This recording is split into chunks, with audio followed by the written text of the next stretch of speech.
एक किसान के पास एक बहुत प्यारी सी गाय थी, परंतु वे किसान बहुत जालिम था। वे उस गाय को बहुत मारता था।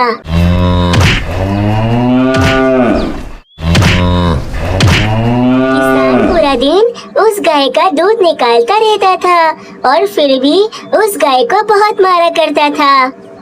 बेचारी गाय अपने मालिक से बहुत ज्यादा परेशान थी। हाय रे, ये किस जन्म के पाप की सजा मिल रही है मुझे, जो मुझे इतना जालिम मालिक मिला है। मैं इसको कितना दूध देती हूँ, फिर भी ये मेरी फिक्र नहीं करता। मुझे इतना कम भोजन देता है, ऊपर से मुझे इतना जोर जोर से मारता है। मुझे बहुत दर्द होता है। परंतु गाय ने अब ये फैसला कर लिया था कि अब वो ऐसी जिंदगी और नहीं गुजारेगी। बस मैंने अब फैसला कर लिया है, मैं अब इस किसान के साथ बिल्कुल नहीं रहूंगी। अपना पूरा जोर लगाकर आज ही रस्सी तोड़ दूंगी और फिर यहाँ से भाग जाऊंगी। फिर गाय ऐसा ही करती है। गाय अपना पूरा जोर लगाती है और आखिरकार वे रस्सी टूट ही जाती है। गाय किसान के पास से भाग जाती है। भागते भागते गाय घने जंगलों में पहुंच जाती है। तभी जमीन पर पड़ा हुआ एक नुकीला कांटा गाय के पैर में घुस जाता है और बेचारी गाय जख्मी होकर गिर जाती है। बहुत दर्द हो रहा है, बहुत दर्द हो रहा है। ये इतना नुकीला कांटा मेरे पैर में घुस गया, मेरा तो खून भी निकल रहा है। कोई मेरी मदद करो, कोई मुझे बचाओ। बेचारी मासूम गाय बहुत तकलीफ में थी, परंतु उसकी आवाज सुनने वाला वहाँ पर कोई भी नजर नहीं आ रहा था। परंतु तभी मीनू चिड़िया वहीं से गुजर रही थी। मीनू चिड़िया उस बेचारी गाय को देख लेती है। अरे बाप रे, ये इस बेचारी गाय को आखिर क्या हुआ है? इसका इतना खून क्यों निकल रहा है? लगता है ये जख्मी हो गई है। मुझे इसकी अभी मदद करनी चाहिए। ऐसा कहकर मीनू चिड़िया उस गाय के पास आकर बैठ जाती है। चिड़िया, मेरी मदद करो, मेरे पैर में बहुत दर्द हो रहा है। एक नुकीला कांटा मेरे पैर में घुस गया है, मेरी मदद करो चिड़िया। गाय दीदी, आप बिल्कुल चिंता मत करिए, मैं अभी बुलबुल वैद को बुला कर लाती हूँ। वो आपकी टांग को देखकर टांग की पट्टी कर देंगी, फिर आप बिल्कुल ठीक हो जाएंगी। फिर मीनू चिड़िया ऐसा ही करती है। मीनू चिड़िया बुलबुल वैद को बुला कर लाती है। बुलबुल वैद गाय की टांग देखती है और उस पर फौरन से पट्टी कर देती है। मीनू चिड़िया, बुलबुल वैद, आप दोनों का बहुत शुक्रिया। आपने मेरी बहुत मदद की है, नहीं तो मुझे बहुत जोर की चोट लग गई थी। परंतु गाय दीदी, आप ये बताइए कि आप ऐसा क्या कर रही थी जो आपको कांटा लग गया और आपको दिखा भी नहीं? मीनू चिड़िया, मेरा मालिक एक किसान है, परंतु वे किसान बहुत जालिम है। वे दिन भर मेरा दूध निकालता है और मुझे खाने को भी नहीं देता, उल्टा मुझे मारता भी है। इसीलिए मैंने सोचा कि उसको छोड़कर मैं जंगल में भाग जाऊंगी। जब मैं भाग रही थी तो ना जाने कहां से ये कांटा मेरे पैर में घुस गया और मैं जख्मी हो गई। आपने बिल्कुल सही किया गाय दीदी, आपको ऐसे जालिम किसान के साथ नहीं रहना चाहिए था। हाँ मीनू चिड़िया, परंतु मुझे लगता है कि वो किसान मुझे ढूंढता हुआ जंगल में जरूर आएगा। गाय दीदी, चिंता मत करिए, आप मेरे साथ चलिए। वो किसान आपको ढूंढता हुआ आएगा, पर आपको ढूंढ नहीं पाएगा। आप मेरे साथ ही रहिएगा। फिर भी प्यारी सी गाय मीनू चिड़िया के साथ चली जाती है और मीनू चिड़िया के पेड़ के नीचे ही रहने लगती है। अरे वाह रे, इस मीनू चिड़िया की तो इस गाय से बड़ी अच्छी दोस्ती हो गई है। हमेशा ये दोनों साथ ही नजर आते हैं। मीनू चिड़िया बहुत चालाक है, हमेशा सबको अपना दोस्त बनाकर उनसे फायदा उठाती है। वहीं दूसरी तरफ वे किसान अपनी गाय को जंगल में हर जगह ढूंढ रहा था, परंतु किसान को अपनी गाय कहीं नहीं मिल रही थी। अरे ना जाने ये नासपीटी गाय मेरी रस्सी तोड़कर कहाँ भाग गई। 2 दिन से ग्राहक मेरे घर पर आ रहे हैं, परंतु मैं उन्हें दूध नहीं बेच पा रहा हूँ। इस गाय को एक बार ढूंढ लूँ, फिर इसे ऐसा मारूंगा कि इसकी अकल ठिकाने आ जाएगी। तभी उस किसान को वे कालू कौवा मिलता है। अरे कौवे, तुमने क्या मेरी गाय को यहाँ आसपास देखा है? वो सफेद और काले रंग की है। अच्छा, वो सफेद और काले रंग वाली गाय। हाँ हाँ, मैंने देखा है। मुझे पता है तुम्हारी गाय कहाँ है। अच्छा, तुम्हें पता है? तो फिर बताओ मेरी गाय कहाँ है? अरे, ऐसे कैसे बता दूं? इसमें मेरा क्या फायदा? अगर तुम मुझे अपने खेत से बहुत सारे गंदम के दाने मुफ्त में दोगे तो ही मैं तुम्हें बताऊंगा कि तुम्हारी गाय कहाँ है। अरे बाप रे, इंसान तो इंसान, आजकल तो पक्षी भी व्यापारियों की तरह सोचने लगे हैं। हाँ हाँ ठीक है कालू कौवे, मैं तुम्हें गंदम के दाने दे दूंगा, परंतु अभी मुझे बताओ कि मेरी गाय कहाँ है। अच्छा ठीक है। इस जंगल में एक मीनू चिड़िया रहती है, उस बड़े बरगद के पेड़ के नीचे। तुम वहीं जाना, तुम्हारी गाय वहीं रह रही है। बुलबुल भी कालू कौवे और किसान की सारी बातें सुन रही थी। वे उस किसान से पहले उड़ती हुई मीनू चिड़िया तक पहुंच जाती है और मीनू चिड़िया को सारी बात बता देती है। गाय दीदी जल्दी से चलिए यहाँ से, नहीं तो आपका मालिक किसान आता ही होगा। वो आपको पकड़ कर ले जाएगा और फिर आपको बहुत मारेगा। हाँ हाँ मीनू चिड़िया, मुझे उस किसान के पास नहीं जाना, मुझे तुम्हारे साथ रहना है। चलो जल्दी से यहाँ से कहीं और चलते हैं, इससे पहले कि वो किसान यहाँ पर आ जाए। फिर क्या था, मीनू चिड़िया और वो प्यारी सी गाय वहाँ से फौरन निकल जाते हैं। कुछ समय में जब किसान पूरे जंगल में बरगद का पेड़ ढूंढता हुआ वहाँ पर पहुँचता है तो ना उसे वहाँ मीनू चिड़िया मिलती है, ना ही उसकी गाय। किसान को अब कालू कौवे पर बहुत गुस्सा आता है। अरे मूर्ख पक्षी, मुझे बेवकूफ बनाया, एक इंसान को बेवकूफ बनाया, उल्टा मुझसे गंदम के दाने भी मांग रहा था, मुझसे झूठ बोला। अब देखो मैं इस कालू कौवे के साथ क्या करता हूँ। फिर वो किसान गुस्से में कालू कौवे के पास पहुंचता है।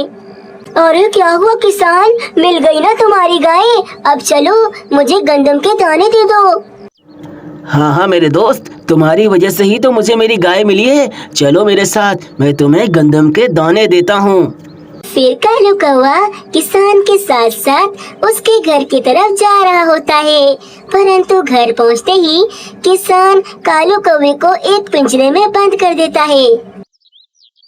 आया बड़ा मुझसे गंदम के दाने लेने वाला, एक तो मुझसे झूठ बोला, ऊपर से गंदम के दाने भी मांग रहा है। अब जिंदगी भर तो इस पिंजरे में कैद रहेगा। कालू कौवे को अपनी लालच की सजा मिल चुकी थी और वहीं वे गाय मीनू चिड़िया के साथ अब हंसी खुशी रहने लगती है। रानी, मैं जा रहा हूँ काम पर और तुम घर का ध्यान रखना और पीछे से अपनी किसी सहेली को बुला मत लेना। कालू जाओ, तुम तो मुझे हर बार की तरह यही ताना देते हो कि तुम्हारे जाते ही मैं अपनी सहेलियों को घर पर बुला लेती हूँ, और अगर बुलाती भी हूँ तो इसमें कौन सी बुरी बात है? रानी, बुरी बात तो कोई भी नहीं है, परंतु तुम जो अपनी सहेलियों को बुलाकर ये किट्टी पार्टी करती हो ना, मुझे ये बिल्कुल नहीं पसंद। अरे बस करो कालू, तुम तो मुझे खुश देखना ही नहीं चाहते और मेरे जीवन में जो जरा से खुशी के पल हैं तुम उन्हें भी छीनना चाहते हो। हाँ, मैं जानता हूँ तुमसे बहस करना बेकार है। चलो मैं जा रहा हूँ काम पर। ऐसा कहकर कालू कौवा काम पर चला जाता है। कालू कौवे का अपना मकई का खेत था जहाँ वे काम किया करता था। अरे वाह, मेरी मकई की फसल तो पूरी तरह से पककर तैयार हो गई है, परंतु मैं भी शातिर कालू कौवा हूँ, एक कच्ची व्यापारी।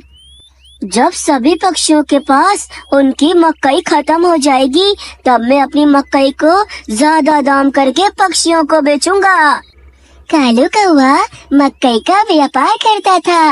वह चाहता था कि उसकी मकई ज्यादा से ज्यादा दामों में बिके, परंतु रानी कौवी को किट्टी पार्टी करना बहुत पसंद थी। कालू मुझे कुछ भी कहते रहे, मैं तो अपनी किटी पार्टी नहीं रोकूंगी, अपनी सहेलियों से मिलती रहूंगी और किटी पार्टी भी करती रहूंगी। अब इससे पहले कि मेरी ये मकई की फसल पक्षियों की नजर में आ जाए, उससे पहले ही ये सारी की सारी मकई मैं अपने घर में ले जाकर रख देता हूँ। कालू कौवा ऐसा ही करता है। वे एक गाड़ी पर सारी मकई लाद कर अपने घर ले जाता है। अरे कालू, ये सारी की सारी मकई तुमने घर में लाकर क्यों रख दी? रानी, तुम तो जानती हो कि अभी सभी पक्षियों के पास मकई ही मकई है। अगर अभी मैं अपनी मकई बेचूंगा तो ये बहुत कम दाम पर बिकेगी, इसीलिए इन्हें मैं अपने घर में छुपा रहा हूँ। जब सबके पास मकई खत्म हो जाएगी तब मैं अपनी मकई बेचूंगा ज्यादा दामों पर। अरे वाह कालू, तुम तो व्यापार के अंदर बहुत ज्यादा होशियार हो। हाँ, ये तो है, कालू कौवा व्यापारी कौवा है। और अब तुम देखना रानी, इस मकई को बेचकर मैं कितने पैसे कमाता हूँ। कालू कौवा रोज की तरह काम पर चला जाता था और रानी कौवी अपनी सहेलियों को बुलाकर किटी पार्टी करती थी। परंतु फिर एक दिन रानी कौवी के घर में खाने के लिए कुछ भी नहीं था। अरे ये क्या हो गया? मैंने तो अपनी सारी सहेलियों को बुला लिया किटी पार्टी के लिए और मेरे घर में तो खाने के लिए जरा सा भोजन भी नहीं है। अरे बाप रे, अब मैं क्या करूं? इतनी जल्दी कहां से भोजन लेकर आऊं? और तभी रानी कौवी की नजर वहां पर पड़ी मकई की बोरियों पर पड़ती है। घर में तो खाने के लिए कुछ भी नहीं है। अब एक काम करती हूँ, इन मकई के पॉपकॉर्न बनाकर ही सभी सहेलियों को खिला देती हूँ। फिर क्या था, रानी कौवी ऐसा ही करती है। वह उस बोरी में से जरा सी मकई निकाल कर कुछ पॉपकॉर्न बना लेती है।